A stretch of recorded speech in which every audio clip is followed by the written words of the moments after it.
नमस्कार, आदाब, सत श्री अकाल। दो टूक सीधी बात प्रोग्राम लेकर एक बार मैं फिर आपकी खिदमत में हाजिर हूँ। जैसा कि आप जानते हैं, इस प्रोग्राम के बावजूद हम आपकी मुलाकात करवाते हैं एक ऐसी शख्सियत के साथ जिन्होंने ज़िंदगी के किसी न किसी सूबे में अपना एक ख़ास मुकाम हासिल किया है, अपनी एक अलग पहचान बनाई है।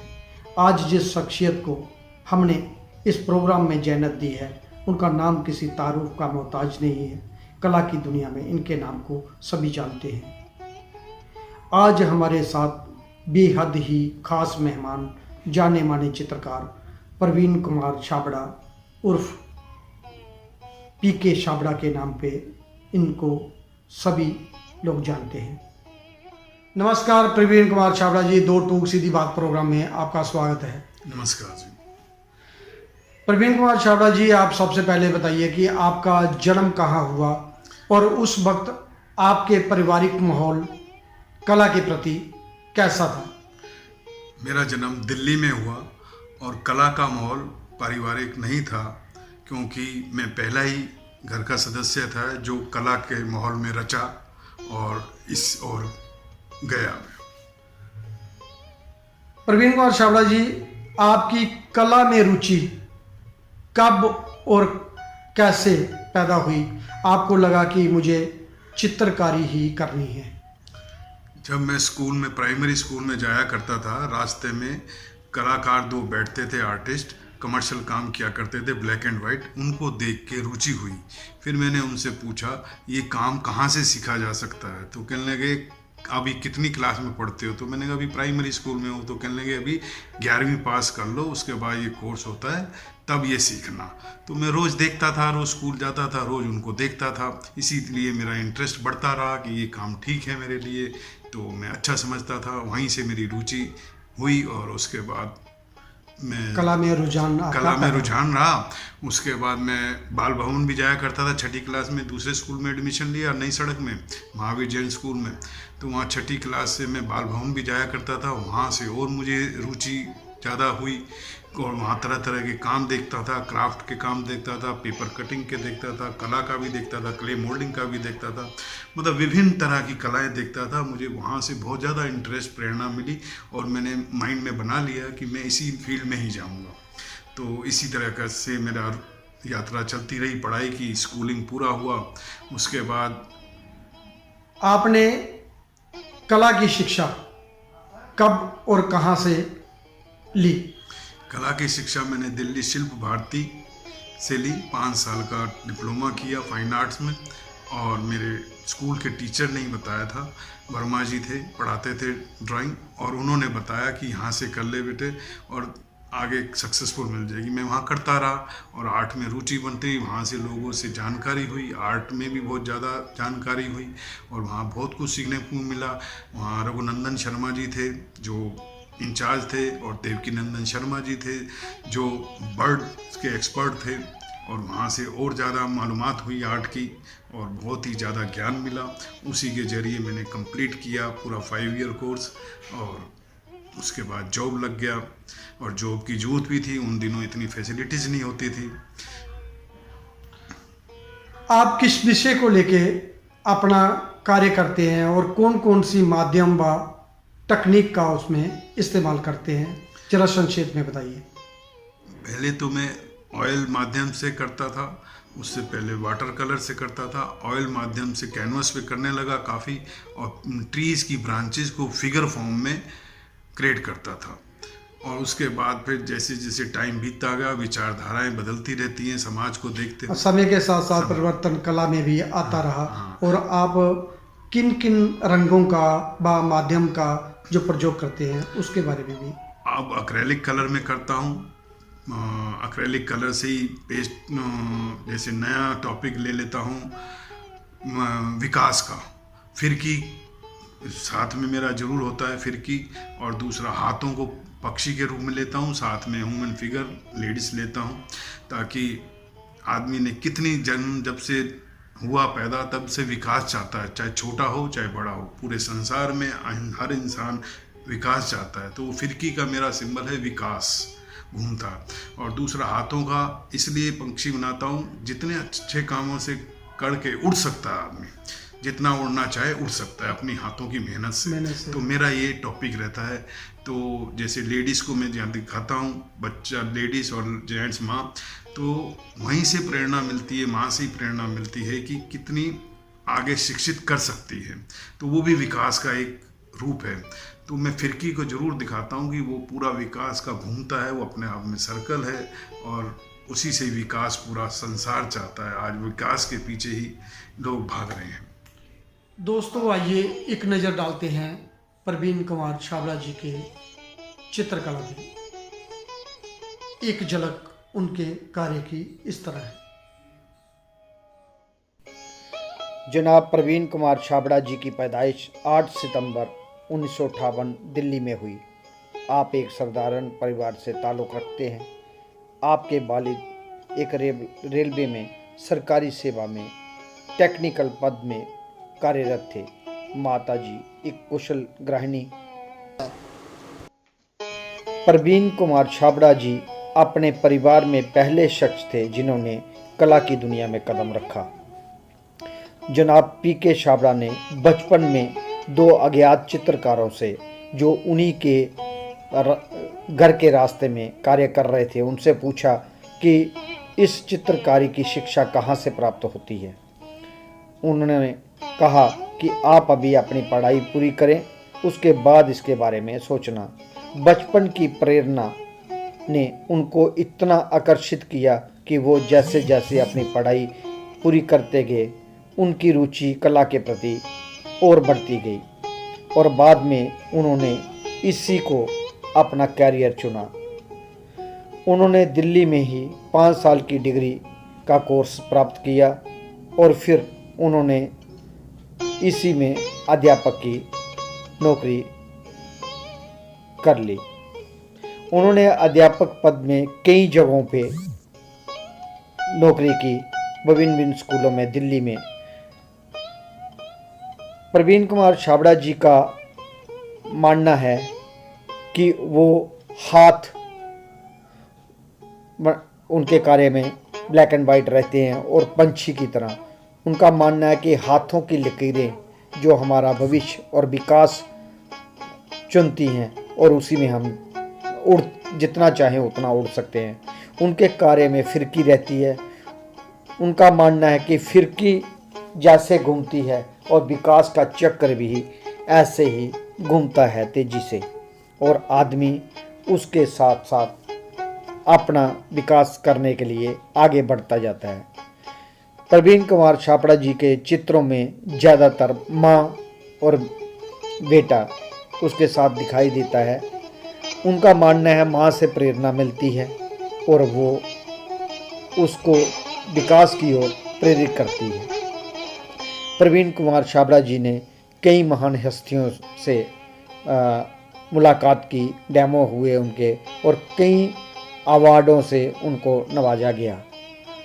जनाब प्रवीण कुमार छाबड़ा ने कई कैंप, वर्कशॉपें, डेमोस्ट्रेशनें व अलग अलग चित्रकारी के गुण अपने विद्यार्थियों को उन्होंने ज़्यादा से ज़्यादा ज्ञान बांटने की कोशिश की। जनाब प्रवीण कुमार छाबड़ा के चित्रों में ज़्यादातर फिरकी, हाथ, मदर एंड चाइल्ड दिखाई देते हैं। उन्होंने राम सुतार जी से भी मुलाकात की और अपने कार्य के बारे में उनसे डिस्कशन की। आज वो विभिन्न माध्यमों में अपना कार्य करते हैं, चाहे ऑयल में हो। शुरुआती में उन्होंने पेपर में भी काम किया, कैनवस में, एक्रेलिक में, चाहे वो पॉपेट हो, स्कल्पचर हो, और वो सब बनाते हैं। प्रवीण कुमार छाबड़ा जी ने अलग अलग देश में अपनी एग्जीबिशनें की।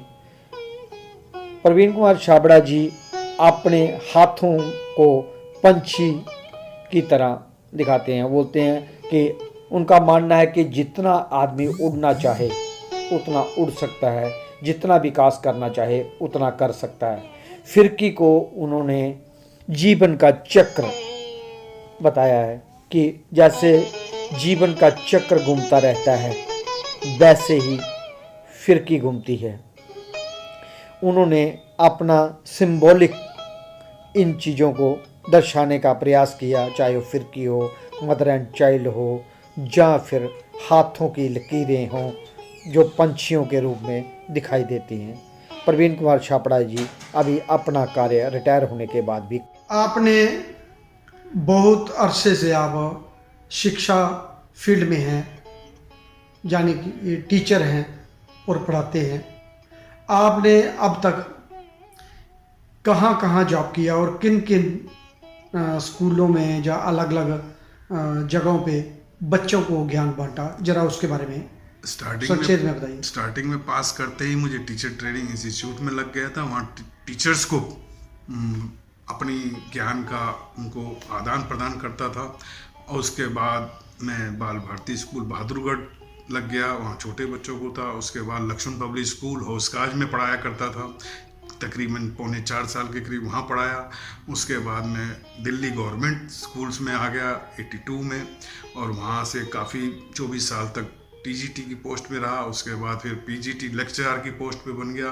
15-16 साल में लेक्चरर की पोस्ट में काम किया और अब रिटायर्ड हो गया हूँ।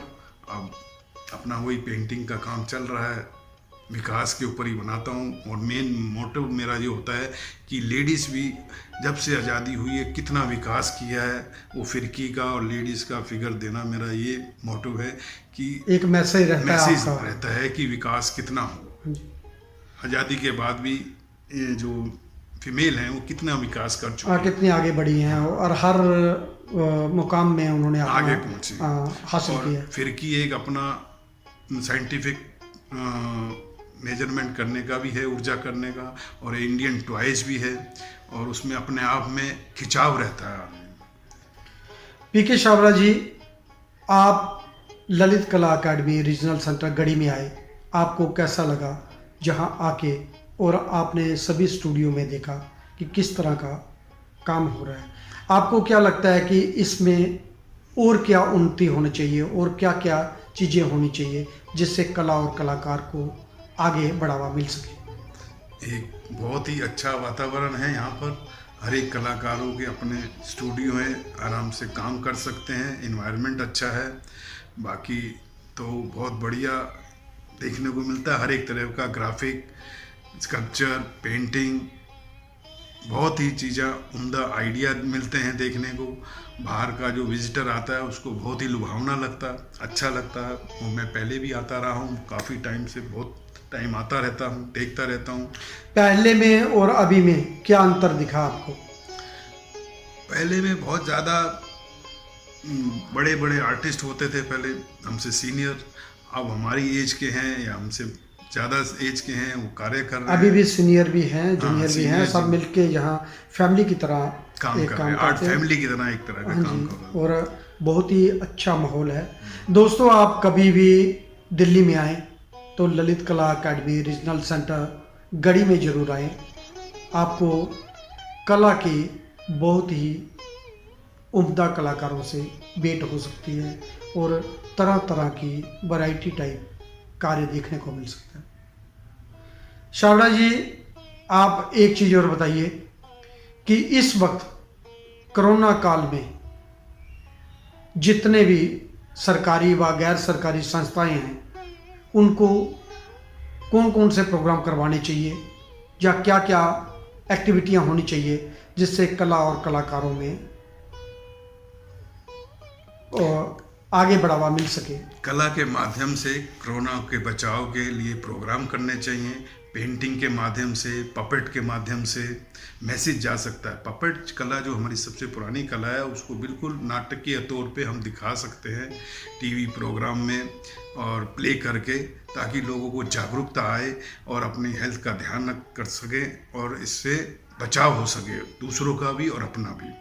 ये एक बहुत बढ़िया माध्यम है आर्ट के जरिए। आर्ट का कोई बहुत सारे माध्यम है, किसी माध्यम से हम प्रदर्शित कर सकते हैं, अभिनय द्वारा और पेंटिंग द्वारा, स्कल्पचर बना के उसको प्रस्तुतित करना, ये बहुत सारे माध्यम हैं। कोई लिमिट नहीं है माध्यम की।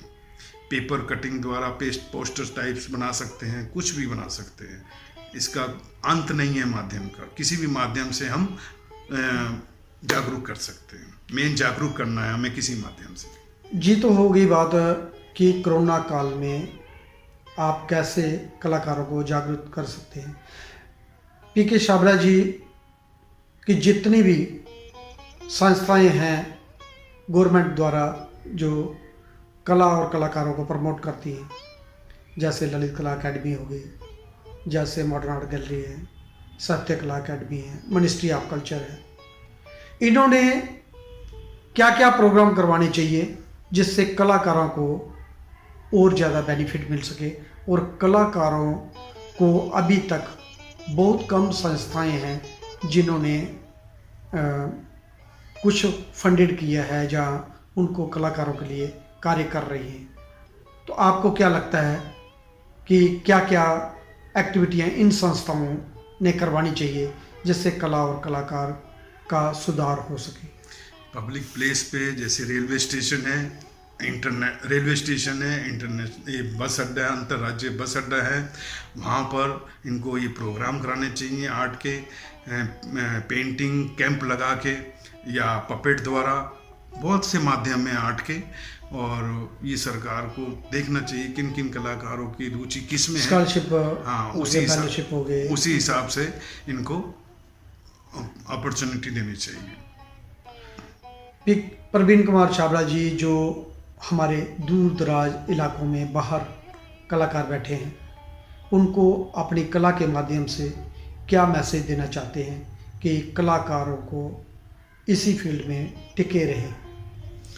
हमेशा अपने आर्ट के प्रति वफादार रहना चाहिए। कोई भी काम हो, जैसे आर्ट के प्रति अपना वफादार होना चाहिए, उसी फील्ड को आगे बढ़ाना चाहिए। अव्वल तो कोई भी काम हो उसी में वफादारी निभानी चाहिए आदमी को, तभी आदमी कामयाबी जुनून के पहुंच सकता है। जो नई पीढ़ी है अभी जहाँ कलाकार बनना चाहती है, जहाँ कलाकार बनने के लिए तैयार हो रही है या सोच रहे हैं, उनको इस कोरोना काल में कैसे तैयारी करनी चाहिए? आप टीचर भी रहे हैं काफ़ी अरसे तक, आपने अलग अलग स्टूडेंटों को बताया है। हमारे इस प्रोग्राम के माध्यम से आप उन कलाकारों तक, जहाँ उन कला प्रेमियों तक क्या संदेश देना चाहेंगे जिससे वो कलाकार बनने के लिए तैयार हो सके? अभी तो फिलहाल हमारे यहाँ कोरोना काल का बड़ा ही विडंबना हो रही है, तो उसी को मैसेज देने के लिए नए जो कलाकार आ रहे हैं उसी पे ही काम करना चाहिए ताकि हमारे देशवासी जागरूक हो सकें। ये मेरा मैसेज रहेगा ताकि इससे बच सके। कोरोना में दोस्तों 2 गज की दूरी, मास्क है ज़रूरी, क्योंकि हम थर्ड वेव को रोक सकें। आप नियमों का, सरकारी नियमों का पालन करें और उन्हीं के बताए हुए रास्ते पे चलें। 2 गज की दूरी, मास्क है ज़रूरी। धन्यवाद प्रवीण कुमार छाबड़ा जी, आप 2 टूक सीधी बात प्रोग्राम में हमारे स्टूडियो में आए और आपके बारे में जाना, आपकी कला के बारे में जाना। बहुत बहुत धन्यवाद आप। थैंक यू, बहुत बहुत धन्यवाद, शुक्रिया। दोस्तों, अगली बार हम फिर मिलेंगे किसी नई शख्सियत के साथ। तब तक देवीदास खत्री को दे इजाजत। वंदे मातरम, भारत माता की जय।